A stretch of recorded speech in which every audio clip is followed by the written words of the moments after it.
time. Man, it's been rough. Been waiting. We're waiting anxiously for this opening statement. Yeah, I'm sure you are.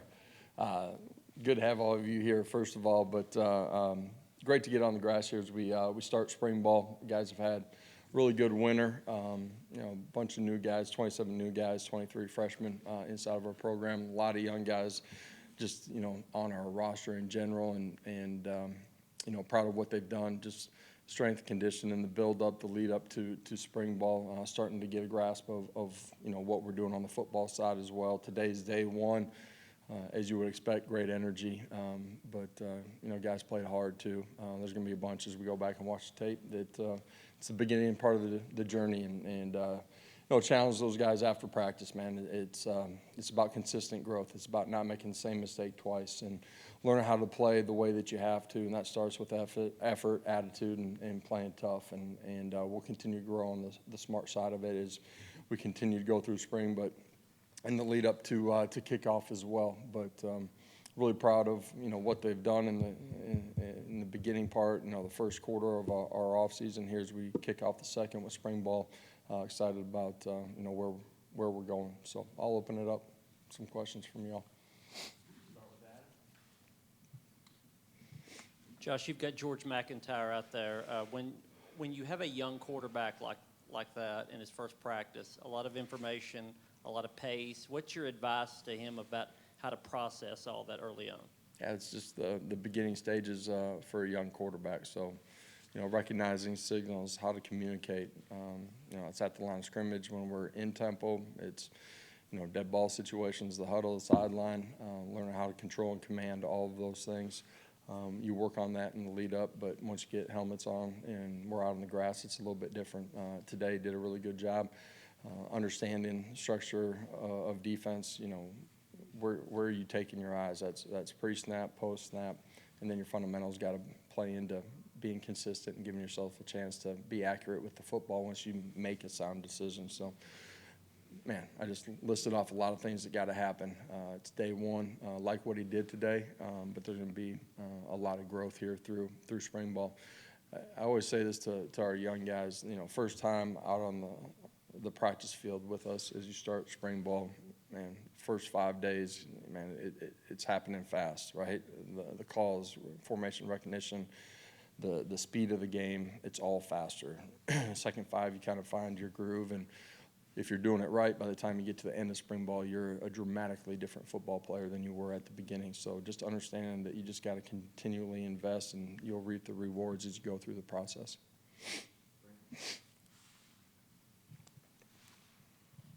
I realize every team is different, but when you have a large young group that's come in like this and you're replacing a lot of veterans who have left your program, do you manage a spring different? Is your expectations any different? How do you go about so much youth compared to maybe a team that's more veteran-laden like you had maybe last year? I do feel like, first of all, in college football, there's always a cycle, and typically you end up having a bunch of young guys inside of your roster. That's been the case for us since we've been here.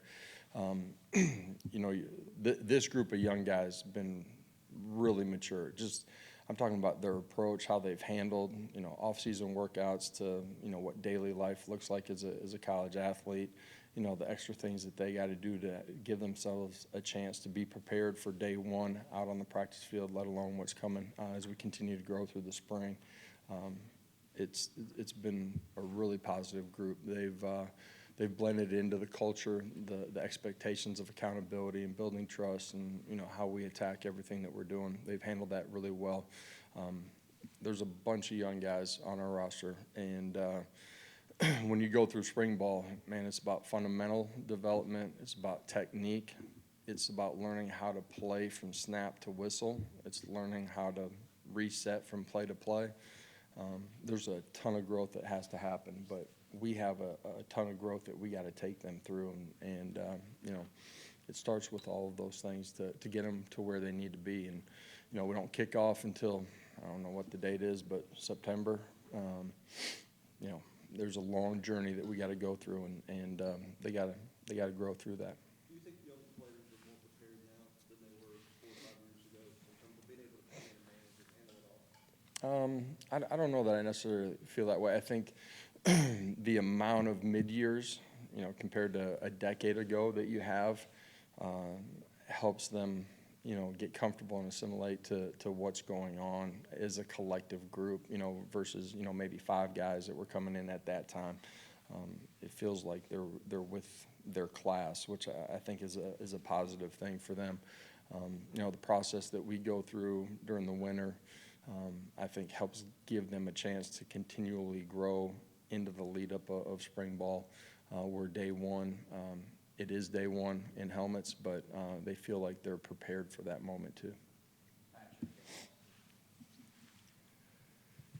I guess I'll continue the theme of young guys, but David Sanders, we obviously see what he looks like physically, but what's he like just sort of, I don't say mentally, but as a person, as a player, what kind of person is he like off the field?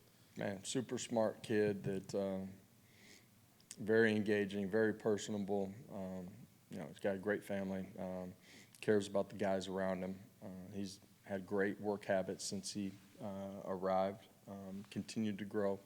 There's a lot of growth for him and every young guy that's come onto our roster.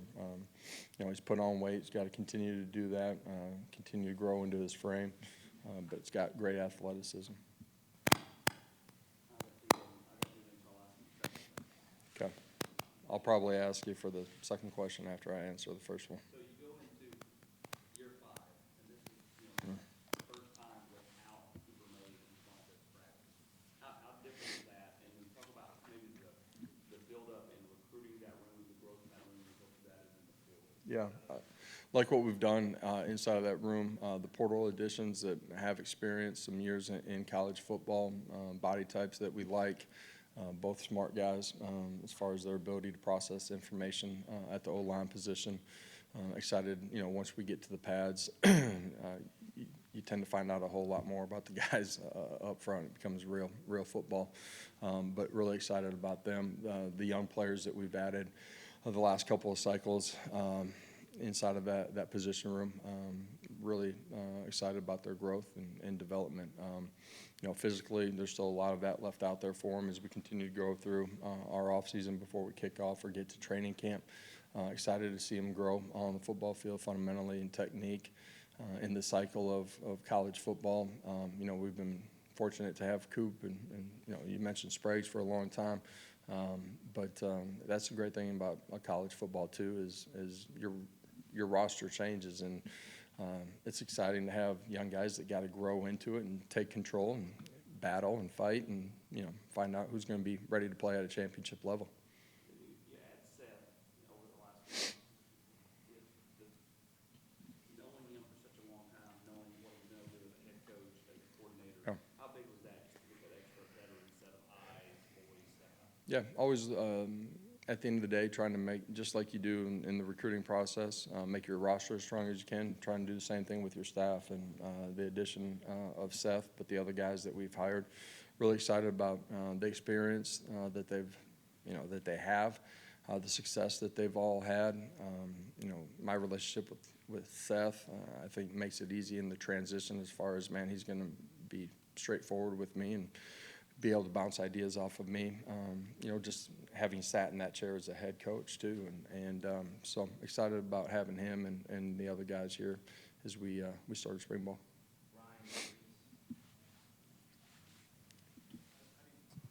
How do you feel about your wide receiver room after the turnover there, and how big is this spring for those young guys there in particular to show that they're capable of taking on those roles? Yeah, opportunity exists, and really like the group. Their physical traits, they're big, they're long, athletic, really intelligent football guys, really mature. They've grasped onto what we've given them up until this point in a really, really good way. So they did a really nice job out there, made some plays. So excited about that group. You talked a little bit about Coop. What do the guys competing at the position have to do in order to take steps toward being as successful as Cooper Mason? Well, command and control of what we're doing offensively, understanding of defensive structures, the ability to communicate at a really high level and get all 5 guys on the same page, and that includes your tight ends and running backs too. Coop has done a really good job for a really long time here. We're fortunate to have him for a while. But we got a lot of guys that are, we have great belief in. They got to continue to grow as players, but a ton of competition at that position as well. There'll be multiple guys that are putting their hands on the ball and playing the center spot, but I think there's, really good competition at all the spots that we're continuing to grow inside of that room.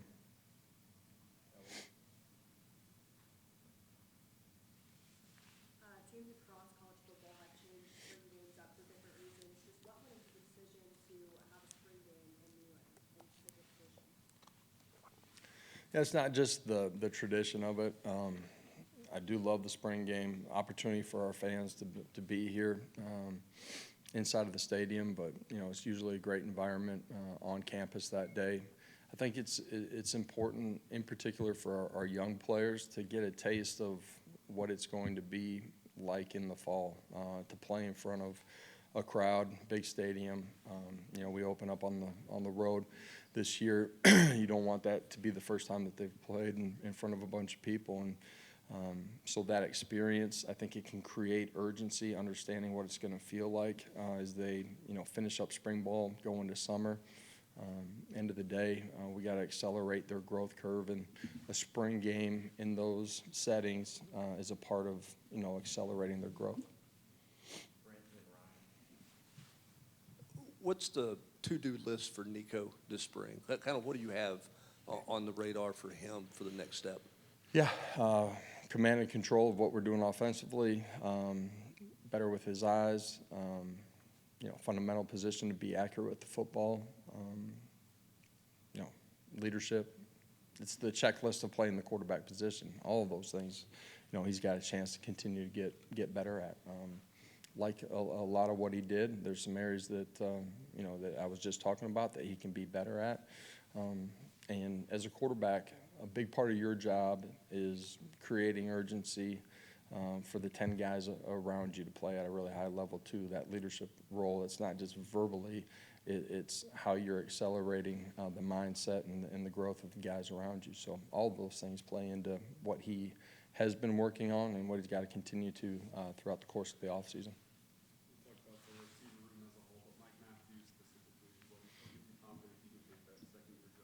Yeah, Mike's had a really good offseason, just physically continuing to grow into his frame. He's as healthy as he's been right now for a long time. Just during the course of the fall, kind of got nicked up early, late in the summer, kind of, re-injured himself a little bit in training camp, and, kind of fought through the injury bug a little bit during the course of the season. In year two for him, growth of control in his mind, how he approaches everything every day. He's really matured in a really good way, and so I'm excited about what he's done up until this point in the offseason, but really like what he did today on the practice field, and we have high hopes and expectations for him. Last two, Adam and Rick. Josh, everybody's going to face the transfer portal window after spring. How do you manage, like, coaching football and managing a roster at the same time? Do you delegate? Do you separate your time? How do you do that?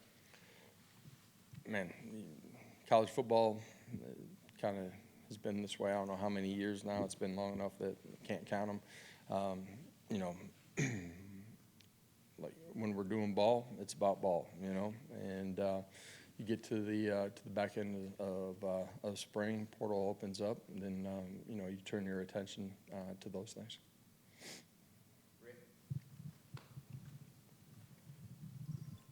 Coach, since the season ended, I'm sure the anticipation was building. What was it like to finally get the guys out on the field today for spring practice? Yeah, I really do enjoy every phase of the off season. Guys get back, they're excited about getting in the weight room and doing some stuff with them, and on the conditioning side. Some football, it's limited during your build up, ramp up during the winter, but now you're back to what we're all here to do, which is go play, and you get on the grass, competition, energy, guys make plays, guys don't make plays, how do you reset to the next play? It's I love spring ball because it's an intentional time of, you know, fundamental technique. Just you're starting on the football side on the ground floor. You reset every year. So a lot of fun to get back out there with those guys.